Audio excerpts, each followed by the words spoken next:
Hello বন্ধুরা, কেমন আছো সবাই? আশা করি সবাই ভালো আছো, সুস্থ আছো। আমিও ভালো আছি। তো আমি মানসী চলে এসেছি আবার একটা নতুন ভিডিও নিয়ে। তো আজকের ভিডিওতে আমি করছি কড়াইশুঁটির কচুরি আর আলুর দম। আমি আগের ভিডিওতে তোমাদের বলেছিলাম যে আমি গ্রামের বাড়িতে গেছিলাম সুন্দরবনে। তো সেখানে গিয়ে আমি নিজের হাতে কড়াইশুঁটির কচুরি আর আলুর দম বানিয়ে সবাইকে খাইয়েছি। তো প্রথমে মটর নুন দিয়ে সেদ্ধ করতে দিলাম, আর এদিকে ময়দাটা মেখে নিচ্ছি। পরিমাণ মতন ময়দা নিয়েছি, নিয়ে তার মধ্যে পরিমাণ মতন চিনি, পরিমাণ মতন নুন আর সামান্য একটু তেল দিয়ে আর উষ্ণ গরম জল দিয়ে ময়দাটা মেখে রেখে দেবো। বেশ খানিকক্ষণ রেখে দেবো যাতে ময়দাটা ভালো নরম হয় আর লুচিগুলো ভালো ফোলে। হ্যাঁ, আর এদিকে আমি রান্না করতে বসে গেছি, আর রান্না করতে ওদের ঢং করছি। আর ওদিকে আমার ছোটো বোনটা কী করছে কে জানে, আমার পেছনে দাঁড়িয়ে। যাই হোক, আমি ভাবলাম আগে আলুর দমটা করে নিই, তো আগে আলুর দম করে নিচ্ছি। তো কড়াই গরম হয়ে যাওয়ার পর তার মধ্যে তেল দিয়ে আর আলুগুলো লাল লাল করে ভেজে নেব। সামান্য একটু পরিমাণে হলুদ দিয়ে ভেজে নেব। আর এদিকে দেখো আমি রান্না করছি, আর ওদিকে মামি বসে রয়েছে আর আমার বোন ক্যামেরা করে দিচ্ছে। তো এদিকে আলু লাল লাল করে ভাজা হয়ে গেছে, তাই তুলে নিলাম। আর ওই তেলের মধ্যে আরেকটু তেল দিয়ে জিরে ফোড়ন, তেজপাতা আর একটা শুকনো লঙ্কা ফোড়ন দিয়ে দেবো। তারপরে দিয়ে দেবো পেঁয়াজ। পেঁয়াজটা যখন লাল লাল করে ভাজা হয়ে যাবে, তারপরে বাকি মশলাগুলো দিয়ে দেবো। বাকি মশলা বলতে এখানে আমি বেশি কিছু মশলা দিইনি, সামান্য একটু মশলা দিয়েই আলুর দমটা করেছি। দেবো আদা জিরে বাটা দিয়ে আলুর দমটা আজকে করেছি। তো পরিমাণ মতন দিয়ে দেবো আদা, আর পরিমাণ মতন দিয়ে দেবো জিরে বাটা।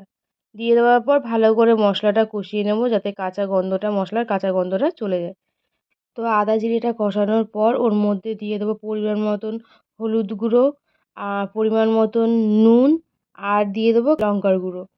দিয়ে ভালো করে কষিয়ে নেওয়ার পর তো ভালো করে মশলাটা কষাচ্ছি যতক্ষণ না মশলার গায়ের থেকে তেল ছেড়ে দিচ্ছে। তেল ছেড়ে দিলেই বোঝা যাবে যে মশলা কষানো হয়ে গেছে। এই দেখো কি সুন্দর তেল ছেড়ে দিয়েছে।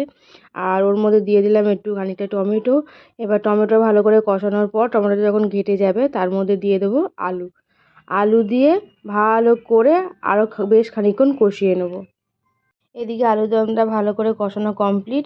এর মধ্যে দিয়ে দিলাম জল, উষ্ণ গরম জল দিলাম, যাতে তরকারিটা খেতে সুন্দর হয়। যেহেতু কড়াইশুঁটির কচুরি দিয়ে আলুর দমটা খাবো, তার জন্য বেশি ঝোল রাখবো না, সামান্য একটু ঝোল রাখবো। এদিকে দেখো তরকারিটা ফুটে গেছে, আর আলুও সেদ্ধ হয়ে গেছে, তরকারিটা কমপ্লিট। কালারটা দেখেছো কত সুন্দর এসছে।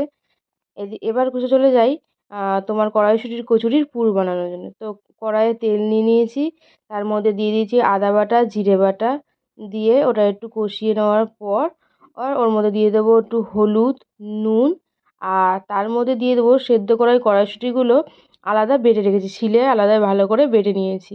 আর একটু সামান্য পরিমাণ চিনিও দিয়েছি পুরটার মধ্যে। তারপরে দিয়ে ওই কড়াইশুঁটিটা দিয়ে ভালো করে ওটাকে শুকনো শুকনো করে ভেজে নেব, জল জল যাতে না থাকে। যখন দেখবে ভাজতে ভাজতে কড়াইয়ের গায়ে আর লাগছে না, তখনই বুঝে যাবে যে কড়াইশুঁটির কচুরিটা পুরটা কমপ্লিট হয়ে গেছে। তো এদিকে দেখো পুরটা কি সুন্দর কমপ্লিট হয়ে গেছে, কড়াইয়ের গাও ছেড়ে দিচ্ছে, কড়াইয়ে থাকছে না। এই দেখো শুকনো একদম শুকনো শুকনো করে নিয়েছি। তো পুর কমপ্লিট। এবার এবার একে একে লুচির মধ্যে পুরগুলো ভরে নেবো। পুর ভরাটা ভালো করে একটু দেখে নাও, যেমন করে আমি করছি তেমন করে যদি তোমরা করো তাহলে কিন্তু লুচি বেলার সময় একটুও পুর বেরোবে না। তো এদিকে আমি পুরগুলো আস্তে আস্তে ভরে দিলাম, আর ওদিকে আমার পিসি লুচিগুলো আস্তে আস্তে করে বেলে দিল। বেশি চাপ দেবে না, তাহলে কিন্তু কড়াইশুঁটির কচুরির পুরগুলো বেরিয়ে যাবে কচুরির থেকে। তো এদিকে দেখো কি সুন্দর করে বেলে নিল। তো আমরা এখানে সবাই মিলেই হাতে হাতে করে করছিলাম, কারণ আমাদের ওখানে সবাই মিলে যেহেতু ঘুরতে গেছি, অনেকে গেছিলো, আর রাতে আমাদের খাবার এটাই ছিল। এবার অতজনের খাবার আমি একার হাতে পুরোটা করতে পারতাম না বলে আমাকে কিছু কিছু কাজে মামি আর পিসি মিলে সাহায্য করে দিয়েছে। মামি যেমন ময়দাটা মেখে দিয়েছে, আর পিসি যেমন ময়দাটা কি সুন্দর লুচিটা গোল গোল করে বেলে দিল। তো ওদিকে গোল গোল করে বেলা হয়ে গেছে, এদিকে কড়াই তেল দিলাম, তেল গরম হওয়ার পর লুচিটা ছেড়ে দিলাম। দেখো কত সুন্দর ফুলেছে, দেখেছো? খুব সুন্দরভাবে ফুলেছে। তো এরকম করে এক এক করে সমস্ত লুচিগুলো ভেজে নেবো।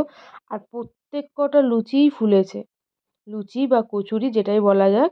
হ্যাঁ, এটা লুচি বলাটা ঠিক না, কচুরি, যেহেতু পড়াশুনো দিয়ে করা হচ্ছে, পুর ভরে করা হচ্ছে, এটা কচুরি। তো এদিকে দেখো সব কটা এরকম করে ফুলছে, প্রত্যেক কটা ফুলেছে। তো এদিকে আমার কাকা তার মধ্যেই গরম গরম দেখেছে, তার মধ্যেই টেস্ট করতে শুরু করে দিয়েছে। বলছে আগে আমি না টেস্ট করলে কি করে বুঝবো রান্না ভালো হয়েছে না খারাপ হয়েছে। তো এই বলেই ও একটা তুলে নিয়ে খাচ্ছে, দেখো কতটা সফট হয়েছে। আর পুরো অনেকটা বেশি দিয়েছি। বেশ ভালোই হয়েছে, কাকা খেয়ে দিয়ে বলছে অসাধারণ হয়েছে।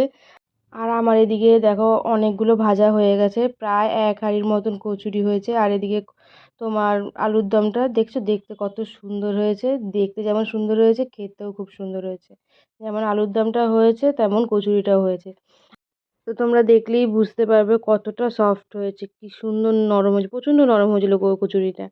আর এই যে বলেছিলাম ময়দাটা মেখে খানিকক্ষণ রেখে দিলে কচুরি নরম হয়।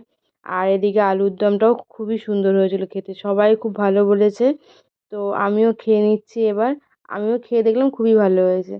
তো এদিকে আমি মজা করে কচুরি খাই, কারণ খেতে খুবই ভালো হয়েছিল কচুরি আলুর দম দুটোই। আর তোমরা অবশ্যই কমেন্টে জানাও ভিডিও কেমন লাগছে, যদি কোনো ভুল হয় সেটাও জানিও, তাহলে পরের ভিডিওতে সেই ভুলগুলো আর করবো না। আর ভালো লাগলে লাইক করে দিও, ভিডিওটাকে শেয়ার করে দিও, যারা নতুন চ্যানেলটাকে সাবস্ক্রাইব করে দিও। দেখা হচ্ছে নতুন ভিডিওতে, সবাই ভালো থেকো, সুস্থ থেকো, টাটা।